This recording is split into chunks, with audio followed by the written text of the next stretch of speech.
Doctors day অর্থাৎ জাতীয় শিক্ষক দিবস পালিত হয় 1 জুলাই।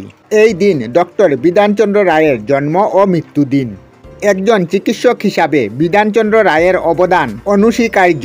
তিনি কিংবদন্তি চিকিৎসক, পশ্চিমবঙ্গের প্রথম ও দ্বিতীয় নির্বাচিত মুখ্যমন্ত্রী ছিলেন। 1822 সালের 1 জুলাই জন্মদিন এবং মৃত্যু দিবস 1882 সালের 1 জুলাই।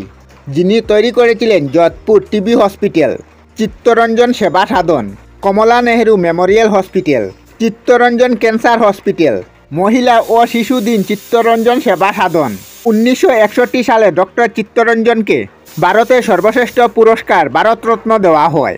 উনার দূরদর্শীপূর্ণ দৃষ্টির জন্য উনাকে পশ্চিমবঙ্গের আর্কিটেক্ট বলা হয়। উনার হাতে তৈরি পশ্চিমবঙ্গের বিখ্যাত পর্যটক কেন্দ্র দীঘা বিধানচন্দ্র রায়কে শ্রদ্ধা জানাতে 1991 সালে সরকারি তরফ থেকে 1 জুলাইকে ডক্টর দিবস হিসাবে স্বীকৃতি দেওয়া হয়।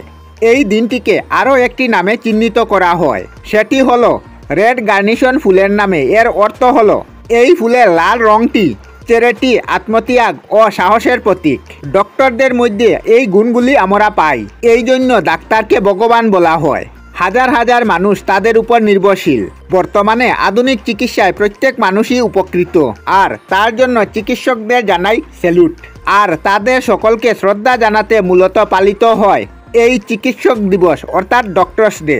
এই দিনটি উদযাপন করার কারণ হলো সেই সব মানুষকে শ্রদ্ধা জানাতে।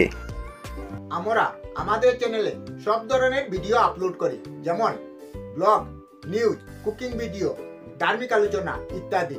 যদি আপনারা এই ধরনের ভিডিও দেখতে পছন্দ করেন তাহলে এই চ্যানেলটি নিশ্চয়ই সাবস্ক্রাইব করবেন। আমি আপনাদের সাথে বিদায়ক না, আজকের মতো বিদায় নিলাম। আর ভিডিওটি ভালো লাগে লাইক, শেয়ার ও কমেন্ট করবেন। ভিডিওটি সম্পূর্ণ দেখার জন্য অশেষ ধন্যবাদ।